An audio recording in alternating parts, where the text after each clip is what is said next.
Welcome back. ಚಿನ್ನ ಖರೀದಿಗೆ ಸಜ್ಜಾಗಿದ್ದ ಗ್ರಾಹಕರಿಗೆ ಗುಡ್ ನ್ಯೂಸ್ ಸಿಕ್ಕಿದೆ. ನಿರಂತರವಾಗಿ ಏರಿಕೆ ಕಂಡಿದ್ದ ದರ ಇಳಿಕೆಯಾಗಿದೆ. ಹಾಗಾದ್ರೆ ಚಿನ್ನದ ಬೆಲೆ ಎಷ್ಟು ಇಳಿಕೆ ಆಗಿದೆ ಅನ್ನೋದರ ಡೀಟೇಲ್ಸ್ ಇಲ್ಲಿದೆ. ಬಂಗಾರ ಖರೀದಿ ಮಾಡೋರಿಗೆ ಗುಡ್ ನ್ಯೂಸ್.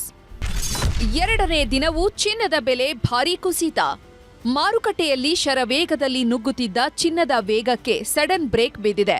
ಗಗನಕ್ಕೇರ್ತಿದ್ದ ಚಿನ್ನ ಬೆಳ್ಳಿ ದರ ಸತತ ಎರಡನೇ ದಿನವೂ ದಾಖಲೆಯ ಇಳಿಕೆ ಕಂಡಿದೆ. ಇದು ದರ ಏರಿಕೆಯಿಂದ ಕಂಗೆಟ್ಟಿದ್ದ ಜನರಿಗೆ ಖುಷಿ ತಂದಿಟ್ಟಿದೆ. ಮಹಿಳಾ ಮಣಿಯರು ನಿಟ್ಟುಸಿರು ಬಿಟ್ಟು ಫುಲ್ ಖುಷಿಯಾಗಿದ್ದಾರೆ.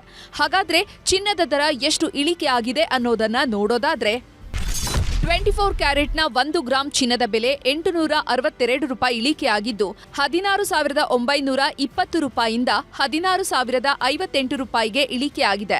10 ಗ್ರಾಂ ಚಿನ್ನದ ಬೆಲೆ 8,620 ರೂಪಾಯಿಗೆ ಇಳಿಕೆ ಕಂಡಿದ್ದು 1,69,200 ರೂಪಾಯಿಯಿಂದ 1,60,580ಕ್ಕೆ ಇಳಿಕೆಯಾಗಿದೆ. 22 ಕ್ಯಾರೆಟ್ನ 1 ಗ್ರಾಂ ಚಿನ್ನದ ಬೆಲೆ 790 ರೂಪಾಯಿ ಇಳಿಕೆಯಾಗಿದೆ. 15,510 ರೂಪಾಯಿಯಿಂದ 14,720ಕ್ಕೆ ಇಳಿಕೆಯಾಗಿದೆ.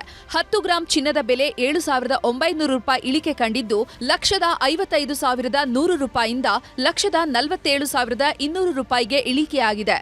ಚಿನ್ನ ಮಾತ್ರ ಅಲ್ಲ, ಬೆಳ್ಳಿ ಬೆಲೆಯಲ್ಲೂ ಭಾರೀ ಇಳಿಕೆ ಕಂಡಿದೆ. ಒಂದೇ ದಿನ 45 ರೂಪಾಯಿಯಷ್ಟು ಬೆಲೆ ಇಳಿಕೆಯಾಗಿದೆ. ನಿನ್ನೆ 1 ಕೆಜಿ ಬೆಳ್ಳಿಗೆ 3,95,000 ಇತ್ತು. ಆದ್ರಿವತ್ತು 3,50,000ಕ್ಕೆ ಇಳಿಕೆಯಾಗಿದೆ.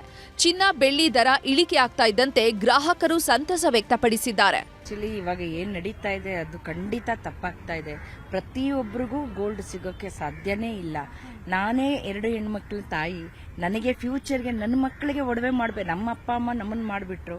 ಈಗ ನನ್ನ ಮಕ್ಕಳಿಗೆ ನಾನು ಮಾಡಬೇಕಂದ್ರೆ ಎಷ್ಟು ಕಷ್ಟ ಇದೆ. ಖಂಡಿತ ಇನ್ನೂ ಕಮ್ಮಿ ಆಗಬೇಕು. ಗೋಲ್ಡ್ ರೇಟ್ ತೀರಾ ಜಾಸ್ತಿ ಇಡ್ತಾ ಇದೆ. ಏನಂತಾನೆ ಗೊತ್ತಾಗ್ತಾ ಇಲ್ಲ.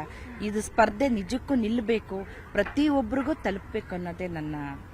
ಇನ್ನೂ ಸ್ವಲ್ಪ ಕಮ್ಮಿ ಆಗಬೇಕು. ಯಾಕಂದ್ರೆ ಮಿಡ್ಲ್ ಕ್ಲಾಸ್ ಫ್ಯಾಮಿಲಿ ಅವರೆಲ್ಲ ತಗೋಬೇಕು. ಹೆಣ್ಮಕ್ಳಿಗೆ ಆಲ್ಮೋಸ್ಟ್ ಗೋಲ್ಡ್ ಅಂದ್ರೆ ಇಷ್ಟ ಇರುತ್ತೆ. ಸೊ ಎಲ್ಲರೂ ಬೈ ಮಾಡಕ್ ಆಗ್ತಿಲ್ಲ ಈ ರೇಟಿಗೆ. ಆಕ್ಚುಲಿ ಇನ್ನೊಂದು ಸ್ವಲ್ಪ ಕಮ್ಮಿ ಆದ್ರೆ ಎಲ್ಲರೂ ತಗೋಬಹುದು. ಯಾಕಂದ್ರೆ ಇವಾಗ ತಗೊಂಡು ಇಟ್ಕೊಂಡು ಅಟ್ಲೀಸ್ಟ್ ಕಷ್ಟ ಕಾಲದಲ್ಲಿ ಹೆಲ್ಪ್ ಆಗುತ್ತೆ. ಸೊ ಅದರಿಂದ ಇನ್ನೊಂದು ಸ್ವಲ್ಪ ಕಮ್ಮಿ ಆಗ್ಲಿ ಅಂತ. ಒಟ್ಟಾರೆ ಚಿನ್ನ ಬೆಳ್ಳಿ ದರ ಇಳಿಕೆಯಿಂದ ಕೊಂಚ ನಿಟ್ಟುಸಿರು ಬಿಡುವಂತಾಗಿದೆ. ನಾಳೆ ಕೇಂದ್ರ ಬಜೆಟ್ ಇದ್ದು ಮತ್ತೆ ಬದಲಾವಣೆ ಆಗುತ್ತಾ ಅನ್ನೋದನ್ನ ಕಾದು ನೋಡಬೇಕಿದೆ. ಪ್ರಗತಿ ಶೆಟ್ಟಿ, ನ್ಯೂಸ್ 18 ಬೆಂಗಳೂರು. ನಿರ್ಭೀತ, ನಿಷ್ಪಕ್ಷಪಾತ, ವಿಶ್ವಾಸಾರ್ಹ ಸುದ್ದಿಗಳಿಗೆ ಮತ್ತೊಂದು ಹೆಸರಾಗಿರುವ ನ್ಯೂಸ್ 18 ಕನ್ನಡ ಈಗ ಆಪ್ನಲ್ಲೂ ಲಭ್ಯವಿದೆ. ದಯವಿಟ್ಟು ಇಲ್ಲಿರುವ QR ಕೋಡ್ ಅನ್ನು ಸ್ಕ್ಯಾನ್ ಮಾಡಿಕೊಂಡು ಆಪ್ ಡೌನ್ಲೋಡ್ ಮಾಡೋದಕ್ಕೆ ಮರಿಬೇಡಿ. ನಿಮ್ಮ ಬೆಂಬಲ ಹೀಗೆ ಸದಾ ನಮ್ಮೊಂದಿಗಿರಲಿ. ಧನ್ಯವಾದ.